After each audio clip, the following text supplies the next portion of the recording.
guys have been waiting so patiently for the Palm Pre-review. Well, I really wanted to make sure I was able to play around with the phone enough before I could make a decent review. And I think I can safely say that. It's been about almost 2 weeks now I've owned the phone, and I really, really like it. I mean, good job Palm, good job Sprint. It's a really nice phone, definitely something that the iPhone's got to watch out for, especially since they just released a phone that's nothing more than a spec bump. In my opinion, keep the flaming out of the comments, that'd be great. But that's my personal opinion anyway. So, let's start the review. First off, I have the camera set to auto white balance. Hopefully that will make the phone not look as blue on camera, the screen. I usually set it manually with something like a white paper or something, but we'll try it on auto, see how that works. But the hardware itself, it's a slider phone. It's got a really nice form factor to it, really comfortable to hold. Obviously it's glossy, so it is a fingerprint magnet. I'm probably going to get the invisible shield for it, but so I can give you an idea of how much of a fingerprint magnet it is. But it's got a 3-megapixel camera with a flash. There's your speakerphone there. And it turns out this is the charging port, not this like I thought it was in my unboxing. This releases the battery door. But it starts off as a nice little pebble when it's closed, and you can use it like that too. The fold-out keyboard, slide-out keyboard, when you do slide it out, gives it a little bit of a curve there, which is pretty nice. The keyboard, well, I've seen other reviews. People really either seem to love it or hate it. I'm the one who loves it. Well, in terms of the meter, it might be like here, not all the way max, but I really like it. It's not as small as the Palm Centro or the Palm Treo Pro's keyboard. It's a little better in terms of bigger keys. It's spaced out a little bit more, and the spacebar in this doesn't have the problem where it protrudes up so much like on the Treo Pro, where if you're trying to hit anything like the V or the B, you'll be pressing the space instead.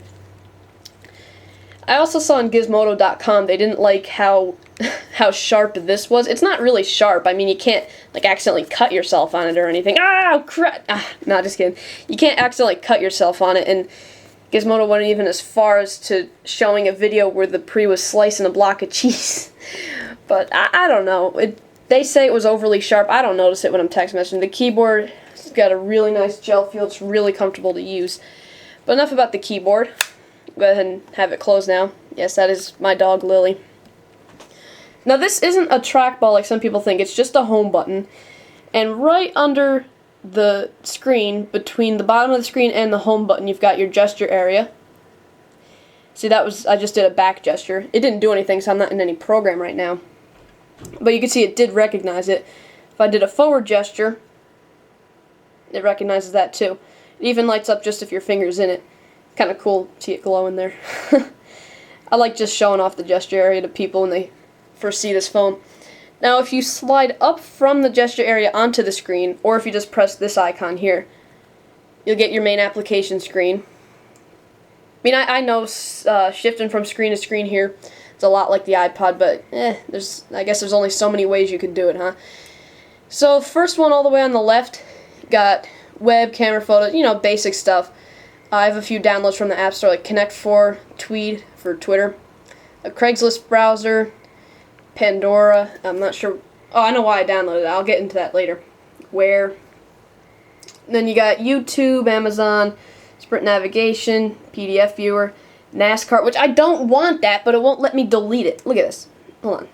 List apps. I don't want it taking up memory. It's, what is it, like 7 megabytes or something like that? It's 7 megabytes, that I could have to use on something else. I don't want a NASCAR app on there. Alright, watch. Okay. Wait. There used to be a delete link on it. Hold on a second here. Let me see something here. If I go to something that's more... it doesn't give you the option to delete it anymore. See, when I went in here when I first got the phone, I would hit the NASCAR button. Okay, see, that's not funny. There wasn't a delete button before, but now there is. Okay, but look it. You hit delete, it doesn't delete. I don't want it, and it won't delete. Please delete. I don't want you, I don't want you, I don't want you. It just won't delete. so it's permanently on the phone. But look at that, it has a delete button for the phone application. I mean, obviously it's probably not going to let you delete that. Oh, I should show you the card interface too. We'll open up a program here. We'll open up Connect 4. Whoa, hello. Everyone's not hitting the camera tripod, that's for sure. Everybody's seen videos of the Connect 4 app. It's basic, it's Connect 4. Okay, so for the cards interface, when you press the home button, you see your list of open applications there. Only Connect 4 is open right now. And if you want to close a program, you just swipe it up, which is, I like doing that. It's pretty fun. What else was I going to show you guys? Oh, it's got built-in Wi-Fi, that is cool. Update program. There was an update available when I first got it, but now the current software as of this video is 1.0.2. Oh, probably something that would be worth a look at. The App Store. I check it often, so I've got it on the bottom in the launcher there. You can put up to 5 custom icons in the launcher. So there's our main screen there. They let you know clearly that it is still in beta form. They don't want people thinking this is all you get. We'll go to most recent. Let's see.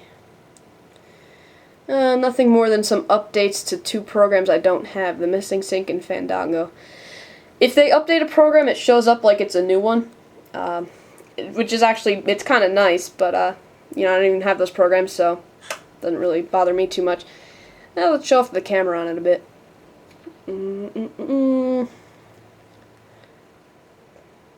Camera. Of course, this phone has an accelerometer in it, too. Little small detail. Watch when you rotate it. The camera button rotates. That's pretty cool. But it's a really nice camera. 3.1 megapixels, as I said. The quality on it is great. I mean, megapixels is one thing, but the quality is what really matters, and the Palm Pre phone definitely has that. Let's see if I can, Ow! Ouch. My face. Okay. Yeah. Either the white balance is off again, or I'm just seeing blue right now. I'm looking in the... Look at my mouth was open. Ah! I'm just gonna go ahead and delete that. I do not want that picture. Delete. This action cannot be undone. Good, I never want to see that picture again. There's one of Leonardo. And close the camera app. And you guys are probably pretty eager to see the web browser too, so we shall do just that. Clicky clicky. The web browser on this, really, really nice. I mean, it's funny, a lot of phones, they include a web browser, but you never really use it because you feel like if you use it, you feel like you're being forced to, like you have no other choice, if you know what I mean, just because they're not that great. But in my opinion, from my experience, whether if it's on Wi-Fi or not, the Palm Pre's web browser is definitely no exception. Let's see here. Oh, let's try my website. We tried it on the Sanyo. Why not on here? Tweeterman reviews. Whoop. Whoops. Whoopsie whoops. Enter. So now it's loading. We're not on Wi-Fi. Whoa. I almost dropped it in the Trio Pro video. Now I almost dropped it in the Pre video. Is that going to be like a running joke from now on, where in my videos I almost dropped the phone? Just letting you know, we're not on Wi-Fi right now. We're on Sprint's network. So we're giving Sprint a fair test here. It's definitely handled my website a lot better. It's got the logo right there. YouTube videos don't show up at all. Sometimes they'll show up as like a clickable link, and then it'll open the YouTube video externally, but it doesn't look like it's going to do that here. But you still got the blog entries. That is cool. Got the pictures. Yeah, works out quite nice, actually. I guess I'll show you the YouTube app as well while we're talking about it. Again, pretty nice, actually. And again, to be fair, we'll do it over Sprint's network, not on Wi-Fi. I swear to God that wasn't what you thought it was. That was my hand, see? Trust me. Okay, search all videos. What should we search for? Let's search Palm Pre unboxing. I'm curious to see if mine comes up. Did you hear that snap?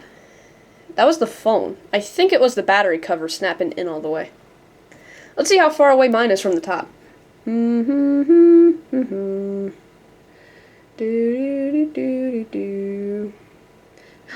there's mine. Yay! Clicky, clicky. Automatically goes sideways like this.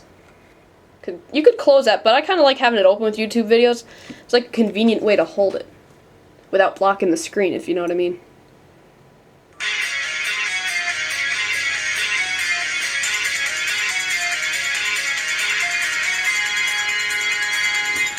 Yeah, that is that full volume? UPS man has kindly That's full volume. Palm Pre that I ordered from eBay. The speaker on the Palm Pre is really nice. I mean, you could crank it up really high without it getting distorted. Look at this loser trying to get it out of the box. Man, he must be weak. There's no way he's 19. I mean, he can't even get it out of the box. Alright. Goodbye, you. One thing about YouTube videos and heavy-duty web browsing, the phone does get quite warm. I hope they do fix that in a firmware update. I mean, I know it sounds weird to say that they'll fix a hardware thing, a software update, but who knows, maybe an update will make it where doing something like YouTube videos or web browsing doesn't drain as much of the processor as it does now, and it won't get as hot. You know, if you know what I mean. What else could we show off about this? Oh, that's the email program. How did that open? I'm not sure how. I have the dialer on here. But like I said earlier, the launcher is customizable. If you drag up from the gesture area and keep it held down, you can see it'll bring up the name of what icon is what. It's fun doing the wave thing too. But yeah, it's fully customizable with your 5 favorite things. The sprint navigation on it is really nice. Almost looks like a full-fledged retail GPS in terms of the graphics. Really crisp looking. The loudspeaker is great on it again, so that works out really nice. Let's see, I'll put in something that you guys won't see the name of, because I'm going to try to put in where I live, and I don't really want all of you to see that. Go 299 feet and turn right to Blackkill Turnpike.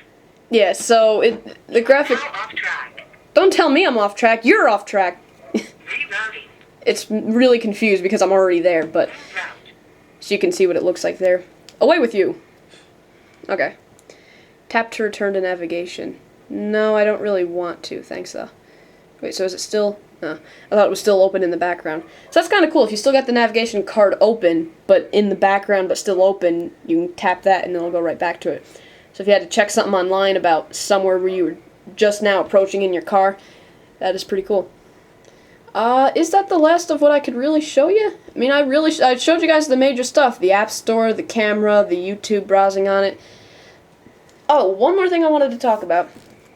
A lot of people who were like me and jumped on the Palm Pre bandwagon when it first came out, I don't know, they're complaining about hardware problems, particularly this one here.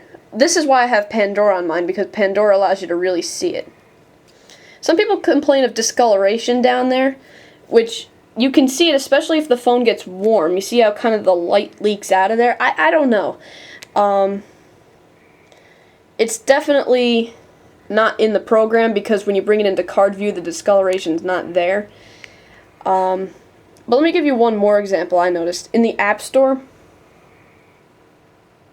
okay, see that discoloration down there? You would think that's part of the phone, but it's not. It's actually...